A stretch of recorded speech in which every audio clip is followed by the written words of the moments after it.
तर आम्हाला शंका येते की तो आघात आहे की ॲक्सिडेंट आहे की घातपात आहे. पायलट दोनदा बदलल्या गेल्याच्या बातम्या आहेत. पायलट ट्रॅफिकमध्ये फसले होते असं सांगितलं गेलं. ते का बदलले गेले? ऐनवेळी हा दौरा अशा पद्धतीनं का आखला गेला होता?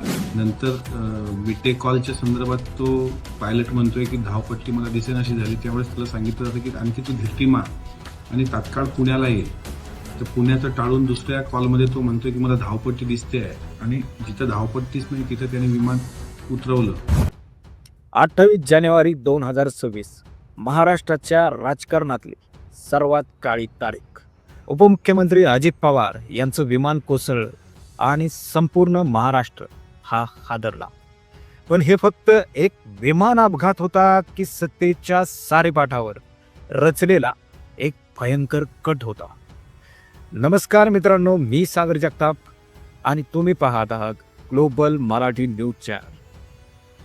आजच्या व्हिडिओमध्ये आपण बोलणार आहोत त्या महत्त्वाच्या 5 प्रश्नांबद्दल जे आमदार अमोल मिटकरी यांनी विचारले आहेत आणि ज्याने दिल्लीपर्यंतची झोप उडवली आहे. विमानात 6 प्रवासी होते, तर मग 6वा प्रवासी कोण होता? दादांचे मृतदेह संपूर्णपणे जाळले, पण खिशातील कागदपत्रे कशी वाचली? आणि सर्वात मोठं गुपित, 12 फेब्रुवारी 2026ला असं काय होणार होतं ज्यामुळे भाजपच्या पायाखालची वाळू ही सरकली असती? हा व्हिडिओ हा शेवटपर्यंत पहा, कारण शेवटी आपण त्या सिक्रेट प्लॅनचा खुलासा करणार आहोत ज्याने तुमची नक्कीच झोप उडणार आहे. मित्रांनो, अपघातानंतर लगेचच खराब हवामान आणि धोके हे कारण पुढे करण्यात आलं, पण अमोल मिटकरींनी जे प्रश्न उपस्थित केले आहेत ते ऐकून तुमच्या अंगावरचा थरकाप उडेल. पहिला आणि सर्वात महत्त्वाचा मोठा प्रश्न म्हणजे तो 6वा प्रवासी कोण? रेकॉर्डवर विमानाचा पॅसेंजर मॅनिफेस्ट जर बघितला तर तो काय सांगतोय की विमानात 6 लोक होते, पण घटनास्थळी फक्त 5च मृतदेह सापडले. मग तो 6वा व्यक्ती कोण होता? तो हवेत विरला की त्याला आधीच उतरवण्यात आलं? हा प्रश्न अपघाताला अपघात नसून मर्डर मिस्ट्री बनवत आहे. दुसरा प्रश्न, विमानाचा स्फोट होतो, मृतदेह ओळखून न येण्यात जळतात, तर दादांच्या बॅगेतील आणि खिशातील कागदपत्रे, फाईल्स जशाच्या तशा सुरक्षित सापडतात. हे कसं शक्य आहे? तिसरा प्रश्न, प्रवासाच्या अगदी शेवटच्या क्षणी रेग्युलर पायलट का बदलला गेला? चौथा प्रश्न, सरकार म्हणतंय धुकं होतं, पण मिटकरी म्हणतात तिथं धुकं नव्हतं आणि याचा पुरावा मी सुद्धा आहे. मी MIDC एरियामध्ये होतो, तिथं अजिबात धुकं नव्हतं.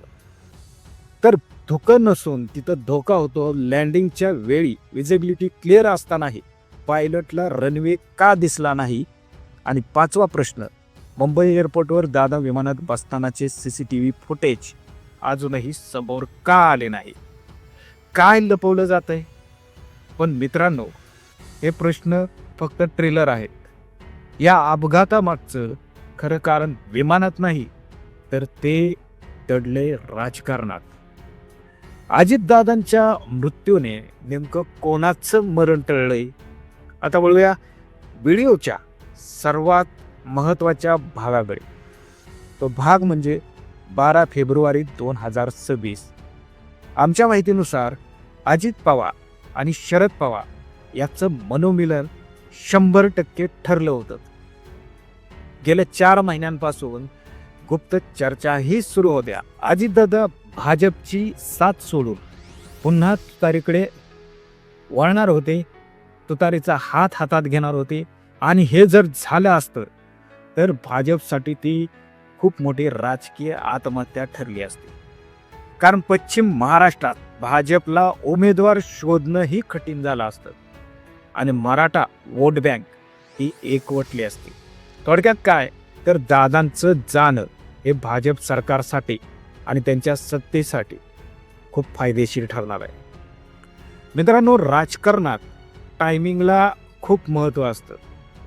इकडे 12 फेब्रुवारीला पक्षप्रवेश होणार होता आणि तिकडे 28 जानेवारीला म्हणजेच बरोबर 15 दिवस आधीच अजित पवारांचं अपघाती निधन होतं. हा निव्वळ योगायोग आहे की सुनियोजित कट आहे? दादांच्या जाण्याने कोणाचा फायदा झाला असता? एक तर म्हणजे एकनाथ शिंदे आणि भाजप सरकार सुरक्षित झालं, आणि दुसरं म्हणजे फोडा आणि राज्यगा या नीतीतला सर्वात मोठा अडथळा हा आता दूर झाला आहे. ब्लॅक बॉक्सचा रिपोर्ट तर येईलच, चौकशी पण होईल, पण तोपर्यंत अनेक पुरावे कदाचित नष्ट पण झालेले असतील. तुम्हाला काय वाटतं? निव्वळ हा अपघात होता की सत्तेसाठी दिलेला बळी होता? आणि त्या 6व्या प्रवाशाबद्दल तुमचं मत काय आहे? खाली कमेंटमध्ये नक्की तुमचं मत मांडा. आणि अशा स्फोटक बातम्यांसाठी चॅनलला सबस्क्राईब करायला अजिबात विसरू नका. जय महाराष्ट्र.